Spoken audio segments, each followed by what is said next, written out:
വീഡിയോയിലേക്ക് പോകുന്നതിന് മുമ്പ് ഞാൻ പറയുന്ന ചെറിയൊരു കാര്യം ചെയ്യൂ, വേറൊന്നുമല്ല, ജസ്റ്റ് ആ തള്ളവരളൊന്ന് അനക്കി ലൈക്ക് ബട്ടണിലൊന്ന് ക്ലിക്ക് ചെയ്താൽ വളരെ ഉപകാരമായിരുന്നു. നമ്മളിപ്പോൾ കണ്ടിന്യൂസ് ഡെയിലി സീരീസ് ചെയ്യുന്നത് കൊണ്ട് അധികം ആളുകൾ ഈ സീരീസ് അങ്ങനെ ഫോളോ ചെയ്യാത്തതുകൊണ്ട് ഓഡിയൻസ് വളരെ കുറവാണ്. മൂവീസ് ഒക്കെ ആണെങ്കിൽ ഒരു 60-80% ഓഡിയൻസ് വരുമ്പോൾ ഇവിടെ നമുക്കൊരു ഹാർഡ്ലി 30-40% വരുന്നുള്ളൂ. അതും ഞാൻ എക്സ്പെക്ട് ചെയ്തതിലും കൂടുതലുണ്ട്. ഇത്രയും നല്ലൊരു സീരീസ് ഒരുപാട് പേര് മിസ് ചെയ്യുന്നുണ്ട്. കുറച്ച് ക്ഷമ കാണിച്ചാൽ ആദ്യ കുറച്ച് എപ്പിസോഡുകൾ ആ ഒരു വേൾഡ് ബിൽഡിംഗ് ഒക്കെ ഒന്ന് മനസ്സിലാക്കാൻ എടുത്തു കഴിഞ്ഞാൽ പിന്നെ അങ്ങോട്ട് അടിപൊളി എക്സ്പീരിയൻസ് ആണ്. കൂടുതൽ ആളുകളിലേക്ക് സീരീസ് എത്തിക്കാനായിട്ട് ഇപ്പോൾ നമ്മുടെ കൂടെ സ്ട്രോങ് ആയിട്ട് നിൽക്കുന്ന ഈ വീഡിയോ കണ്ടുകൊണ്ടിരിക്കുന്ന നിങ്ങൾ ഓരോരുത്തരുടെയും സപ്പോർട്ട് വേണം. ഒന്ന് ലൈക്ക് ചെയ്തിട്ട് എന്തെങ്കിലുമൊക്കെ കമന്റ് ചെയ്തോളൂ. അതിപ്പോൾ ഇമോജീസ് തന്നെ വേണമെന്നില്ല. കലാ, സാഹിത്യം, സാംസ്കാരികം, സാങ്കേതികം, രാഷ്ട്രീയം, ഈ പറഞ്ഞ ടോപ്പിക്കിൽ എന്തും കമന്റ് ചെയ്യാം. അതേപോലെ ഹൈപ്പ് ചെയ്യാനുള്ള ഓപ്ഷൻ ഉണ്ട്, അതോടെ ഒന്ന് ചെയ്തേക്ക്. സമയം കളയുന്നില്ല. 3ാമത്തെ സീസണിലെ 6ാമത്തെ എപ്പിസോഡിന്റെ കഥയിലേക്ക് പോവാം.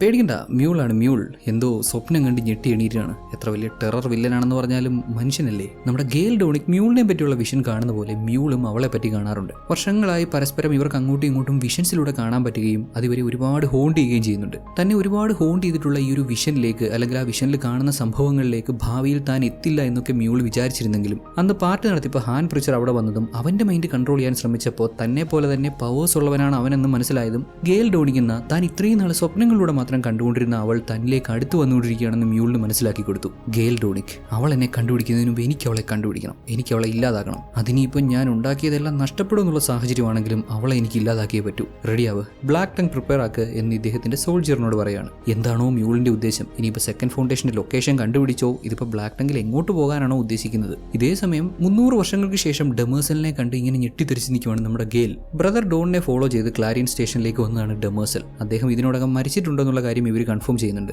ശരിക്കും എന്തൊക്കെയാണ് ഇവിടെ സംഭവിച്ചത്? ഗെയിൽ എന്താണ് ബ്രദർ ഡോണുമായിട്ട് കമ്മ്യൂണിക്കേറ്റ് ചെയ്തത്? ഡെമേഴ്സലിന്റെ ചോദ്യങ്ങൾക്ക് ഗെയിൽ ഉത്തരം കൊടുക്കാൻ മടിക്കുമ്പോൾ ഡെമേഴ്സൽ ഇവളോട് ദേഷ്യപ്പെടുന്നുണ്ട്. എല്ലാ എംബേഴ്സിന്റെയും കുട്ടിക്കാലം മുതലേ ഒരു അമ്മയെ പോലെ അവരുടെ കൂടെ നിന്ന് അവർക്ക് വേണ്ട കാര്യങ്ങളൊക്കെ പഠിപ്പിച്ചു കൊടുത്ത് അവരെ വളർത്തി വലുതാക്കിയതല്ലേ ഡെമേഴ്സൽ. ഇമ്പീരിയൽ സിസ്റ്റം പ്രൊട്ടക്ട് ചെയ്യാൻ ഇവളാൽ പറ്റുന്നതൊക്കെ ഇവള് ചെയ്യും. അങ്ങനെയുള്ളപ്പോൾ ഗെയിൽ ഡോണിക്ക് കാരണം തന്റെ എംബേഴ്സിൽ ഒരാൾ മരണപ്പെട്ടാൽ ഡെമേഴ്സലിന് ദേഷ്യം വരാതിരിക്കില്ലല്ലോ. വെപ്രാളത്തിൽ ഗെയിൽ ഗൺ എടുത്ത് ഡെമേഴ്സലിന് നേരെ ഷൂട്ട് ചെയ്യുന്നുണ്ട്. ഇപ്പോഴാണ് ഡെമേഴ്സൽ ഒരു റോബോട്ട് ആണെന്നുള്ള കാര്യം നമ്മുടെ ഗെയിൽ മനസ്സിലാക്കുന്നത്. ഗെയിലിന്റെ കഴുത്തിന് പിടിച്ച് അവളെ ഇങ്ങനെ പൊക്കിയിട്ട്, ഞാനൊരു റോബോട്ടാണെന്നുള്ള കാര്യം ഡോക്ടർ സെൽഡൻ നിന്നോട് പറഞ്ഞിട്ടുണ്ടാവുമെന്നാണ് കരുതിയത്. അപ്പൊ നിനക്കിത് അറിയില്ലായിരുന്നല്ലേ? പറ, സത്യങ്ങളൊക്കെ തുറന്നു പറ. നീ എന്താണ് ഡോണിനോട് പറഞ്ഞത്? എന്തായിരുന്നു നിന്റെ ടാസ്ക്? എങ്ങനെ എംപയറിനെ നിനക്ക് മാനിപ്പുലേറ്റ് ചെയ്യാൻ പറ്റി? തൊട്ടടുത്ത സീനിൽ ഇങ്ങ് പുതിയ ടെർമിനസ് ആണ് നമുക്ക് കാണിച്ചു തരുന്നത്. ബെയ്റ്റയ്ക്ക് റാൻഡു മാലുവിന് കാര്യങ്ങളൊക്കെ പറഞ്ഞു കൊടുത്ത് അയാളെ കൊണ്ട് സമ്മതിപ്പിക്കാൻ സാധിച്ചിരുന്നല്ലോ. അങ്ങനെ റാൻഡുവിന്റെ സഹായത്തോടെ ഇവരെല്ലാം കൂടെ പുതിയ ടെർമിനസിൽ വന്നു. ഫസ്റ്റ് ടൈം പെർമിഷൻ ചോദിച്ചപ്പോൾ ഡോക്ക് ചെയ്യാനുള്ള പെർമിഷൻ ഇവിടുന്ന് കൊടുക്കുന്നില്ലെങ്കിലും തങ്ങൾ ഹാൻ പ്രിച്ചറിനെ കാണാൻ വന്നതാണ്, അദ്ദേഹത്തെ അറിയാവുന്നൊക്കെ പറഞ്ഞപ്പോൾ പെർമിഷൻ കൊടുത്തു. നേരെ ഹാനെ പൂട്ടിയിട്ടിരിക്കുന്ന സെല്ലിലേക്ക് ഇവരെ കൊണ്ടുവന്നു. പ്രിച്ചറിനെ കാണേണ്ട താമസം റാൻഡുവിനങ്ങ് പൊളിഞ്ഞു.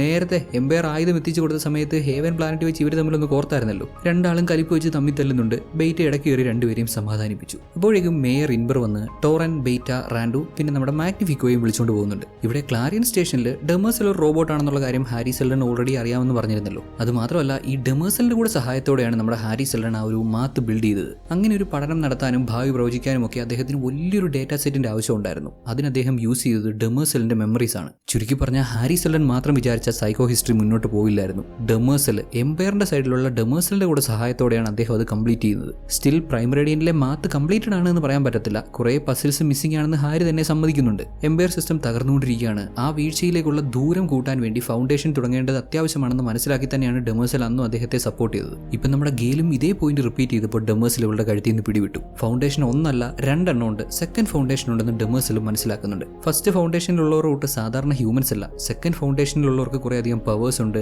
ടെലിപ്പതി പോലെയുള്ള പവേഴ്സ് ഉണ്ട് എന്ന് പറഞ്ഞപ്പോൾ അങ്ങനെയൊന്നും പോസിബിൾ അല്ലല്ലോ എന്നുള്ള രീതിയിൽ ഡെമേഴ്സൽ പോലും ഇവിടെ സംസാരിക്കുന്നുണ്ട്. നമ്മുടെ ഗെയിലിന്റെ സൂപ്പർ പവേഴ്സിൽ ഒന്നാണല്ലോ അവൾക്ക് ഭാവി കാണാൻ പറ്റുന്നത്. അതെങ്ങനെ പോസിബിൾ ആവും? കോൺഷ്യസ്നസ് മുന്നോട്ട് പോകുമോ? അല്ലെങ്കിൽ ഇൻഫോർമേഷൻ പുറകോട്ട്, കാലത്തിലൂടെ പുറകോട്ട് സഞ്ചരിക്കുമോ? യുക്തിക്ക് നിരക്കാത്ത, ഒട്ടും സെൻസ് മേക്കിംഗ് അല്ലാത്ത കാര്യങ്ങളാണ് ഈ പറയുന്നത്. പക്ഷെ അങ്ങനെ സംഭവിക്കുന്നുണ്ട്. സമയത്തെ ഒരു ലീനിയർ രീതിയിൽ കണ്ടാൽ, ഒരു ടൈം ലൈൻ പോലെ ഇങ്ങനെ മുന്നോട്ട് പോകുന്ന ആ ഒരു രീതിയിൽ കണ്ടാൽ ഇത് പോസിബിൾ അല്ല. എന്നാൽ ശരിക്കും ടൈം അങ്ങനെയല്ല വർക്ക് ചെയ്യുന്നത്. അത് സെവറൽ ടൈപ്പ് ഓഫ് ഷേപ്സ് ആണ്. മുന്നോട്ടും പുറകോട്ടും ഏതൊരു ടൈമിലേക്കും ട്രാവൽ ചെയ്യാൻ പറ്റുന്ന അവസ്ഥയിലുള്ള എവർ എക്സിസ്റ്റിംഗ് ടൈം എല്ലാം ഓൾറെഡി ഇവിടെയുണ്ട്. എല്ലാം കോ എക്സിസ്റ്റിംഗ് ആണ്. കണക്കുകളിലൂടെ ഇത് കണ്ടെത്തി പ്രവചിക്കാൻ സാധിക്കും. ഭാവി എങ്ങനെയായിരിക്കുമെന്ന് മനസ്സിലാക്കാൻ സാധിക്കും. അങ്ങനെ സംഭവിക്കാൻ പോകുന്ന കാര്യങ്ങളിൽ ചേഞ്ചസ് കൊണ്ടുവരാൻ പറ്റുമെന്നാണ്, മുന്നോട്ട് നടക്കാനുള്ള പോസിബിലിറ്റീസിൽ മാറ്റം കൊണ്ടുവരാൻ പറ്റുമെന്നാണ് ഹാരി സെൽഡന്റെ പഠനം പോലും പറയുന്നത്. കഴിഞ്ഞ 152 വർഷങ്ങളായി ഗെയിൽ ഒരുപാട് തവണ മ്യൂളിനെ അവരുടെ സ്വപ്നങ്ങളിലൂടെ കണ്ടിട്ടുണ്ട്. അവൻ തന്നെ തേടി വന്നുകൊണ്ടിരിക്കുകയാണെന്ന് മനസ്സിലാക്കുന്നുണ്ട്. ഇനിയും അധികം സമയമില്ല, കൂടിപ്പോയാൽ 4 മാസം കൂടി അവൻ തന്നെ കണ്ടെത്തും. സെക്കൻഡ് ഫൗണ്ടേഷൻ ഫൗണ്ടേഷൻ എവിടെയെന്ന് അവൻ മനസ്സിലാക്കാൻ ശ്രമിക്കും. അതാണ് ഇവളുടെ വിഷൻസിൽ ഇപ്പോഴും ഇവൾക്ക് കാണാൻ പറ്റുന്നതെന്ന് ഡെമേഴ്സലിനോട് പറഞ്ഞു. ഓ അങ്ങനെയാണോ, എന്നാൽ എനിക്കും നിന്റെ വിഷൻസ് ഒക്കെ ഒന്ന് കാണണമല്ലോ. അല്ല ഡെമേഴ്സൽ, അങ്ങനെ കാണണമെന്ന് പറഞ്ഞാൽ നിങ്ങളൊരു ഹ്യൂമൻ ആയിരുന്നെങ്കിൽ എനിക്ക് നിങ്ങളെ കാണിച്ചു തരായിരുന്നു. നിങ്ങളൊരു റോബോട്ടായ സ്ഥിതിക്ക് അതൊരു പ്രശ്നമല്ലെങ്കിൽ ഞാനൊരു റോബോട്ട് ആണെങ്കിലും നിനക്ക് കാണാൻ പറ്റുന്നത് എനിക്കും കാണാൻ പറ്റും. പക്ഷേ ഈ ഒരു പ്രോസസ്സിൽ നീ കുറച്ച് വേദന അനുഭവിക്കേണ്ടി വരും. ഇതേ സമയം ഇവിടെ പുതിയ ടെർമിനസിൽ എക്ലിപ്സ് ആവാൻ വേണ്ടി കാത്തിരിക്കുവാണ് ഇവരൊക്കെ. ആ ഒരു ടൈമിലായിരിക്കും വോൾട്ട് ഓപ്പൺ ആകുക. ഇവരെല്ലാം ഹാരി സെൽഡനെ കാണാനുള്ള തയ്യാറെടുപ്പിലാണ്. മീൻ ടൈം ഫൗണ്ടേഷൻ മേയർ ഇൻബറും റാൻഡോ മാലോയും തമ്മിൽ സംസാരിക്കുന്നുണ്ട്. ഇവന്മാർ രണ്ടുപേരും കിളിപോയ കേസുകളാണ്. ട്രേഡേഴ്സും ഫൗണ്ടേഷനും തമ്മിലുള്ള പ്രശ്നങ്ങൾ ഇവന്മാർ പരിഹരിക്കുമോ എന്തോ. ട്രേഡേഴ്സിനെ ഫൗണ്ടേഷൻ വേണ്ട വിധത്തിൽ പരിഗണിക്കുന്നില്ല, അവരുടെ ആവശ്യങ്ങളൊന്നും നടത്തി കൊടുക്കുന്നില്ല എന്നൊക്കെ പറഞ്ഞപ്പോൾ ഇതിൽ കൂടുതലൊന്നും പരിഗണിക്കാൻ പറ്റത്തില്ലെന്നാണ് ഇൻബറിന്റെ മറുപടി. രണ്ടുപേരും തമ്മിൽ തർക്കമായപ്പോൾ ടോറിന് ഇടയ്ക്ക് കയറി, ദേ നോക്ക്, നിങ്ങൾ രണ്ടുപേരും ഇങ്ങനെ തർക്കിച്ചുകൊണ്ടിരുന്നിട്ട് കാര്യമില്ല. മ്യൂളിനെ ഞാൻ നേരിട്ട് കണ്ടതാണ്. ഫൗണ്ടേഷനും എംപയറും അവൻ ആക്രമിക്കുമെന്ന് എന്നോട് പറഞ്ഞതാണ്. ഏത് നിമിഷവും അവനോട് വരാം. കുറച്ച് സമയം കഴിയുമ്പോൾ വോൾട്ടിൽ നമുക്ക് ഹാരി സെൽഡനെ മീറ്റ് ചെയ്യാൻ പറ്റും. ഈ ഒരു സാഹചര്യത്തിൽ ഇങ്ങനെ തർക്കിച്ചുകൊണ്ടിരിക്കാതെ അറ്റ്ലീസ്റ്റ് രണ്ടുപേരും ഒന്ന് വിട്ടുകൊടുത്താൽ അത് ബെറ്റർ ആയിരിക്കില്ലേ. സിറ്റുവേഷൻ ഇങ്ങനെയൊക്കെ ആയതുകൊണ്ടാവാം ഇൻബർ ഒന്ന് അയയുന്നുണ്ട്, പറയുന്ന കാര്യങ്ങളൊക്കെ മനസ്സിലാക്കാൻ ശ്രമിക്കുന്നുണ്ട്. മാഗ്നിഫിക്കോ മ്യൂസിക്കും കൂടെ പ്ലേ ചെയ്യുന്നതോടെ ഇവരെല്ലാം തമ്മിൽ ഒരു ഒത്തൊരുമ ഉണ്ടാവുന്നുണ്ട് എന്ന് പറയാം. അവന്റെ മ്യൂസിക് അത്ര പവർഫുൾ ആണല്ലോ, ഉള്ളിൽ ഒളിഞ്ഞു കിടക്കുന്ന ഡീപ്പ് ഇമോഷൻസിനെ വരെ പുറത്തു കൊണ്ടുവരും. അങ്ങനെ ഫൗണ്ടേഷൻ ലീഡേഴ്സും ട്രേഡേഴ്സും തമ്മിലൊരു ധാരണ എത്താൻ കാരണമാകുന്നു. ഇങ്ങനെ ഇത്രയും ഡീപ്പായിട്ട് മറ്റൊരാളുടെ ഇമോഷൻസിലേക്ക് ഇറങ്ങി ചെല്ലാൻ സാധിക്കുന്ന ഇവന്റെ മ്യൂസിക് ഉണ്ടെങ്കിൽ അത് മ്യൂളിനെതിരെ ഒരു വലിയ ആയുധമാണെന്ന് ഇവർ പറയുന്നുണ്ട്. ഹാരി സെൽഡൻ പറഞ്ഞ സമയമായിട്ടുണ്ട്, ഏത് നിമിഷവും വോൾട്ട് തുറന്ന് അദ്ദേഹം പുറത്തു വരാം. വർഷങ്ങളായി ഹാരിയെ കാണാൻ കാത്തിരുന്നവരെല്ലാം ഒത്തുകൂടി. അതിനുശേഷം നമ്മൾ കാണുന്നത് ട്രാൻഡറിൽ ലെവൽ 88 മൈക്കോജനിലെത്തി നമ്മുടെ സോങ്ങിന്റെ അടുത്തെത്തിയ ഡേ എംപയറിനെയാണ്. ഇവർ രണ്ടാളും ഒരുപാട് കാലം ഒരുമിച്ചായിരുന്നെങ്കിലും ഇവൾക്കിപ്പോൾ അതൊക്കെ ഓർമ്മയുണ്ടോ എന്നുള്ള കാര്യം സംശയമാണ്. ഓർമ്മയുണ്ടാവാൻ സാധ്യതയില്ല. ഡെമേഴ്സിലെല്ലാം ഇറേസ് ചെയ്തിട്ടാണല്ലോ ഇവളെ ഇങ്ങോട്ട് അയച്ചത്. അതറിയാവുന്ന ഡേ എംപയർ ഇവളുടെ മെമ്മറീസുമായിട്ടാണ് ഇങ്ങോട്ട് വന്നത്. ഇതിലൂടെ സോങ്ങിന്റെ പഴയ ഓർമ്മകളെല്ലാം റീകളക്ട് ചെയ്യാൻ സാധിക്കും. ഇതിലൂടെ രണ്ടാളും ഒരുമിച്ച് സ്പെൻഡ് ചെയ്ത ടൈം എല്ലാം ഇവൾക്ക് ഓർത്തെടുക്കാൻ സാധിക്കും. എന്നാൽ ഇവിടെ എംപയർ പറയുന്നത് അനുസരിക്കാൻ സോങ് തയ്യാറാവുന്നില്ല. സോങ്ങിന് എംപയറിനെ അറിയാം, ജസ്റ്റ് അറിയാം, ബാക്കി ഒരു കാര്യവും ഓർമ്മയില്ല. അങ്ങനെയുള്ളപ്പോൾ ഇദ്ദേഹം ഇവിടെ നേരിട്ട് വന്ന് ദാ ഇത് നിന്റെ പഴയ ഓർമ്മകളാണ്, വെച്ച് നോക്കുക, എല്ലാം ഓർത്തെടുക്കുക എന്നൊക്കെ പറഞ്ഞാൽ ഇതെന്തെങ്കിലും ഒരു ചതിയാണെന്നല്ലേ അവൾ വിചാരിക്കുള്ളൂ. സ്വാഭാവികമായിട്ടും സംശയവും പേടിയും ഒക്കെ തോന്നി അവൾ പേടിച്ച് പുറകോട്ട് മാറുന്നുണ്ട്. പല കാര്യങ്ങളും ഡേ ഇവൾക്ക് പറഞ്ഞു കൊടുക്കാൻ ശ്രമിച്ചു. ഇവരുടെ മതത്തെ പറ്റി, ഇൻഹെറിറ്റൻസിനെ പറ്റി, അതേപോലെ ട്രാൻഡറിൽ ഒരു റോബോട്ട് ഉണ്ട്, ആ റോബോട്ടിനെ ഇവൾ കണ്ടിരുന്നു എന്നുള്ള കാര്യത്തെയൊക്കെ പറ്റി. എന്നാൽ ഒന്നും അങ്ങോട്ട് വർക്ക് ആവുന്നില്ല. ഇവൾക്ക് ഒരു വക ഓർമ്മയില്ലല്ലോ.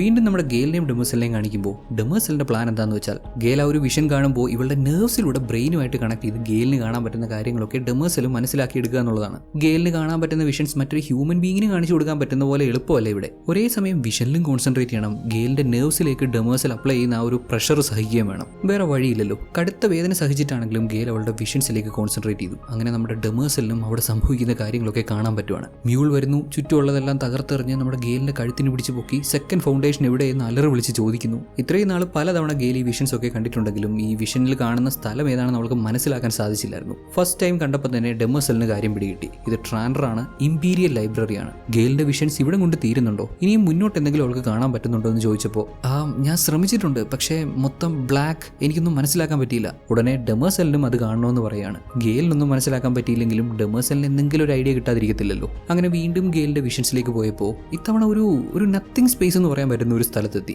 സ്പേസും ടൈമും ഇവിടെ എക്സ്പീരിയൻസ് ചെയ്യാൻ പറ്റുന്നുണ്ടോ എന്നുള്ളത് തന്നെ വലിയൊരു ചോദ്യമാണ്. ചുറ്റുപാട് മുഴുവൻ ബ്ലാക്ക്, ആകെയും പോകെ ഒരു ബ്ലൂ ലൈറ്റ് മാത്രം. അതിന്റെ സോഴ്സ് എന്താണെന്ന് മനസ്സിലാക്കാൻ പറ്റുന്നില്ല. കൂടുതൽ കാര്യങ്ങളൊന്നും വ്യക്തമല്ല. സംടൈംസ് നമുക്കാണെങ്കിലും ഒരു ലോജിക്കും ഇല്ലാത്ത, ചിന്തിച്ചിട്ട് പോലും ഇല്ലാത്ത വിയേർഡ് ആയിട്ടുള്ള രീതിയിലുള്ള സ്വപ്നങ്ങളൊക്കെ കാണാൻ പറ്റത്തില്ലേ. ഇതും ഏതാണ്ട് അതേ കണക്കൊക്കെ തന്നെ. ഗെയിലാണെങ്കിലും ഡെമേഴ്സിലാണെങ്കിലും ആ ഒരു സ്പേസിൽ എക്സിസ്റ്റ് ചെയ്യുന്നുണ്ട്. എന്നാൽ അവർക്ക് കൂടുതലൊന്നും മനസ്സിലാക്കാൻ പറ്റുന്നില്ല. ഡെമേഴ്സിൽ ജസ്റ്റ് ഒന്ന് കൈ അനകി ആ ഒരു ഡാർക്ക് സ്പേസിൽ ഒന്ന് ടച്ച് ചെയ്യാൻ ശ്രമിച്ചപ്പോൾ പെട്ടെന്ന് പുള്ളിക്കാരി ഷോക്ക് അടിച്ച് വീണു പോവാണ്. വിഷനിലുണ്ടായ അതേ ഇമ്പാക്ട് ഇവിടെ റിയലി ഇവർക്ക് രണ്ടുപേർക്കും അനുഭവിക്കാൻ സാധിക്കുന്നുണ്ട്. ഗെയിലും വീണുപോയി, ഡെമേഴ്സിലും വീണുപോയി. ഡെമേഴ്സിൽ എണീറ്റ് നോക്കുമ്പോൾ ഗെയിൽ മരിച്ചുകൊണ്ടിരിക്കുകയാണ്. കാർഡിയാക് അറസ്റ്റ് ഉണ്ടായി. ഇൻസ്റ്റന്റ്ലി പുള്ളിക്കാരി ആക്ട് ചെയ്തുകൊണ്ട് മാത്രം നമ്മുടെ ഗെയിലിന്റെ ജീവൻ രക്ഷിക്കാൻ സാധിച്ചു. ഇപ്പൊ ലാസ്റ്റ് കണ്ട വിഷനിൽ നിന്ന് ഡെമേഴ്സിൽ ഗെയിൽ ശ്രദ്ധിക്കാത്ത ഒരു കാര്യം നോട്ടീസ് ചെയ്തു. ഒരു ഇൻഫ്രാസോണിക് സൈൻ. മനുഷ്യരുടെ ഹിയറിംഗ് റേഞ്ചിന് താഴെയാണത്. അതുകൊണ്ടാണ് ഇത്രയും നാൾ പലതവണ നമ്മുടെ ഗെയിൽ ഈ വിഷൻ കണ്ടിട്ടുണ്ടെങ്കിലും അവൾ ഇത് ശ്രദ്ധിക്കാതിരുന്നത്. ഈ സയൻസ് ഒക്കെ വെച്ച് ഗെയിലിന് കാണാൻ പറ്റിയ വിഷൻ അതൊരു ബ്ലാക്ക് ഹോൾ ആണ്. ബ്ലാക്ക് ഹോളിന്റെ എർഗോസ്ഫിയർ ആണെന്ന് മനസ്സിലാക്കാൻ സാധിച്ചു. അല്ല ഇത് എന്തൊക്കെ ഇത്?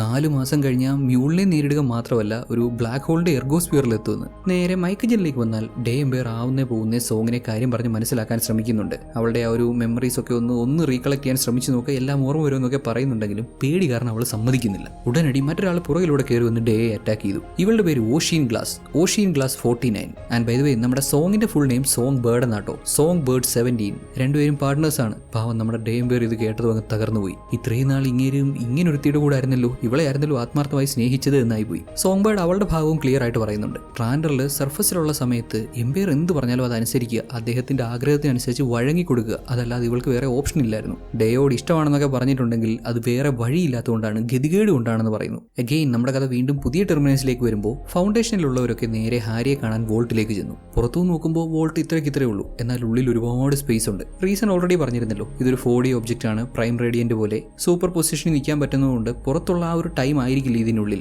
ടൈം ഡിഫറന്റ് ആയിരിക്കും. ടൈം ഡിഫറന്റ് ആകുമ്പോൾ സ്പേസിലും വ്യത്യാസം വരും. ഹാരി സെൽഡൺ ഇതുവരെയുള്ള ഫൗണ്ടേഷന്റെ വളർച്ചയൊക്കെ അഡ്രസ് ചെയ്ത് 6000-ഓളം പ്ലാനറ്റ്സിലേക്ക് എംബേഴ്സിനെ ചുരുക്കാൻ സാധിച്ചത് വലിയൊരു നേട്ടമാണെന്നൊക്കെ പറയുന്നുണ്ട്. ദിനം പ്രതി ഫൗണ്ടേഷൻ വളർന്നുകൊണ്ടിരിക്കുകയാണ്, ഇനിയും വളരും, എംബേഴ്സ് ചുരുങ്ങും. അതേപോലെ ഫൗണ്ടേഷൻ ഇനിയും കൂടുതൽ സ്ട്രോങ് ആയിട്ടുള്ള അലയൻസിന്റെ ഭാഗമാകേണ്ടതുണ്ട്. ട്രേഡേഴ്സുമായിട്ടുള്ള പ്രശ്നങ്ങളൊക്കെ പരിഹരിക്കണം, എല്ലാം നല്ല രീതിയിൽ മുന്നോട്ട് നടക്കണം എന്നൊക്കെ പറഞ്ഞു വരുന്ന കൂട്ടത്തിലാണ് നമ്മുടെ ടോറൻ മ്യൂളിനെ പറ്റി ചോദിക്കുന്നത്. മ്യൂൾ എന്ന പേര് ഹാരി ആദ്യമായിട്ടാണ് കേൾക്കുന്നതെന്ന് തോന്നുന്നു. ഈ വോൾട്ടിലെ ഹാരിയെ. സെക്കൻഡ് ഫൗണ്ടേഷനിൽ ഉണ്ടായിരുന്ന ഹാരിക്ക് മ്യൂളിനെ പറ്റി അറിയാം, ഇദ്ദേഹത്തിന് അറിഞ്ഞുകൂടാ. ഇത് എന്തിനെ പറ്റിയാണ് ടോറൻ പറയുന്നത് എന്നറിയാതെ നമ്മുടെ ഹാരി, അല്ല എന്താണ് ഈ മ്യൂൾ? ഫൗണ്ടേഷൻ വാർഡന്റെ ഡിവൈസിലൂടെ മ്യൂൾ ഇതേ ഹാരി സെൽഡനോട് സംസാരിക്കുന്നു. വെൽ മിസ്റ്റർ, എവിടെയാണ് മ്യൂൾ എന്നുള്ളതാണ് ഇപ്പോൾ ചോദിക്കേണ്ട കറക്റ്റ് ചോദ്യം. ഞാൻ ഇവിടെ തന്നെ ഉണ്ടെന്നേ, നിങ്ങളുടെ തൊട്ടടുത്ത് തന്നെയുണ്ട്. ഫൈനലി ഫൗണ്ടേഷനൊക്കെ പ്ലാൻ ചെയ്ത് ഇത്രയും വരെ എത്തിച്ച ഈ ആർക്കിടെക്റ്റിനെ ഒന്ന് കാണാൻ പറ്റിയല്ലോ. അല്ല മിസ്റ്റർ, നിങ്ങൾക്ക് വോൾട്ടിന്റെ മുകൾ വശം ഓപ്പൺ ചെയ്യാൻ പറ്റുമോ? പ്ലാനറ്റിൽ എന്താ നടക്കുന്നതെന്ന് വേണേ ഒന്ന് നോക്കിക്കോ. ഹാരിയും വോൾട്ടിന്റെ മുകൾ ഭാഗം ഓപ്പൺ ചെയ്ത് പ്ലാനറ്റിൽ എന്താ സംഭവിക്കുന്നതെന്ന് നോക്കിയപ്പോൾ ഫൗണ്ടേഷന്റെ കൺട്രോളുള്ള ഷിപ്പുകൾ തമ്മിൽ പരസ്പരം ഷൂട്ട് ചെയ്യുന്നു. കാര്യം പിടികിട്ടിയല്ലോ, മ്യൂൾ അതിലുള്ളവരെ കൺട്രോൾ ചെയ്ത് അവരെ തമ്മിലടിപ്പിക്കുകയാണ്.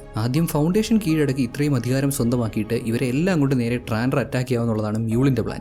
ഇങ്ങനെ ഒരു ആക്രമണം ഹാരി സെൽഡൻ പ്രതീക്ഷിച്ചിട്ടുണ്ടാവത്തില്ല. പുള്ളി അങ്ങനെ സ്റ്റക്കായി നിൽക്കുമ്പോൾ എബ്ലിംഗ് മിസ്, ഹാരി സെൽഡൻ ഞങ്ങളെ സഹായിക്കൂ എന്നും പറഞ്ഞ് നാവെടുത്തില്ല. അപ്പോഴേക്കും ഹാരി മുങ്ങി അപ്രത്യക്ഷനായി പോയി. എന്താണോ എന്തോ, തന്റെ ജനങ്ങൾക്ക് അപകടം വരുമ്പോൾ ഒരു ഇൻഫോർമേഷനും കൊടുക്കാതെ ഒളിച്ചോടുന്ന ഇങ്ങനെയൊക്കെ എങ്ങനെ ലീഡറായിട്ട് കാണാൻ പറ്റും? ഉടൻ തന്നെ വോൾട്ടിന്റെ നൾ ഫീൽഡും ആക്ടിവേറ്റ് ആയി. ഇതിനുള്ളിലുള്ളവർക്കൊക്കെ ആ ഒരു പെയിൻ സഹിച്ചു നിൽക്കാൻ പറ്റാതെ എല്ലാവരും പെട്ടെന്ന് വോൾട്ടിൽ നിന്ന് ഓടി ഇറങ്ങിപ്പോയി. ഇവിടെ നടക്കുന്ന ഈ കാര്യങ്ങളൊക്കെ ഡെമേഴ്സെല്ലിനും മനസ്സിലാക്കാൻ സാധിക്കുന്നുണ്ട്. ഒരു റോബോട്ട് ആയതുകൊണ്ട് ഇങ്ങനെയുള്ള കുറെ ഗുണങ്ങളുണ്ട്. New terminus ആക്രമിക്കപ്പെട്ടു. മ്യൂളിന്റെ അടുത്ത ലക്ഷ്യം ട്രാൻഡറാണ്. ഓൾറെഡി ഗെയിലിന്റെ വിഷൻസ് ഒക്കെ കണ്ടെങ്കിലും ഗെയിൽ പറയുന്നതൊക്കെ സത്യമാണെന്ന് മനസ്സിലായെങ്കിലും ഇവളെ പൂർണ്ണമായും പിന്തുണയ്ക്കാൻ ഡെമേഴ്സിൽ തയ്യാറാവുന്നില്ല. ജനറ്റിക് ഡൈനസ്റ്റിയാണല്ലോ ഡെമേഴ്സെല്ലിന് പ്രധാനം. അവിടെ കുഴപ്പമൊന്നും വരാത്ത പക്ഷം തൽക്കാലം ഗെയിലിന്റെ പ്ലാനിൽ ഇടപെട്ട് കൂടുതൽ പ്രശ്നങ്ങളിലേക്കൊന്നും പോകണ്ട. ജനറ്റിക് ഡൈനസ്റ്റി ഇതുപോലൊക്കെ നിലനിൽക്കണമെന്നുണ്ടെങ്കിൽ കുറേ കാലം കൂടെ ഫൗണ്ടേഷനും സ്റ്റേബിൾ ആയിട്ട് നിൽക്കണമെന്നുള്ളത് കൊണ്ട് തൽക്കാലം ഡെമേഴ്സിൽ വേറെ ഇടപെടലൊന്നും പോവാതെ ഇതുപോലെ ന്യൂ ടെർമിനസ് ആക്രമിക്കപ്പെട്ടു എന്നുള്ള വിവരം ഗെയിലിനോട് പറഞ്ഞിട്ട് അവിടുന്ന് തിരികെ പോകുന്നു. ഗെയിലാവട്ടെ ഹാൻ സേഫ് ആണോ എന്നറിയാൻ, ഫസ്റ്റ് ഫൗണ്ടേഷനിൽ ഇപ്പോൾ ഉള്ള ഹാൻ സേഫ് ആണോ എന്നറിയാൻ അവനെ കോൺടാക്ട് ചെയ്യാനും ശ്രമിക്കുന്നുണ്ട്. ന്യൂ ടെർമിനസിൽ കാര്യങ്ങളൊക്കെ കൈവിട്ട് പോയിക്കൊണ്ടിരിക്കുകയാണ്. കുറേ ആളുകൾക്ക് വെടികൊണ്ട് വീഴുന്നുണ്ട്. വോൾട്ടിൽ നിന്ന് ഓടി ഇറങ്ങി പുറത്തു വരാൻ ശ്രമിച്ച കുറച്ചുപേര് നൾ ഫീൽഡിൽ അഫക്റ്റഡ് ആയി വീണു പോകുന്നുണ്ട്. പാവം നമ്മുടെ ബെയ്റ്റയും അങ്ങനെ വീണുപോയി, ബോധം പോയി. വലിയ ആക്രമണം തുടർന്നുകൊണ്ടിരിക്കുകയാണല്ലോ. ടോറൻ ബെയ്റ്റയെയും പൊക്കിയെടുത്ത് പറ്റാവുന്നത്ര ദൂരം ഓടി മാറാൻ ശ്രമിക്കുന്നു. വോൾട്ട് വീണ്ടും അതിന്റെ പഴയ ഫോമിലായി. ഈ ഒരു പ്രശ്നത്തിൽ ഹാരി സെൽഡൻ ഇവരെ ആരെയും സഹായിക്കുമെന്ന് തോന്നുന്നില്ല. എന്താണോ ഇനിയിപ്പോൾ അങ്ങേറെ പ്ലാൻ?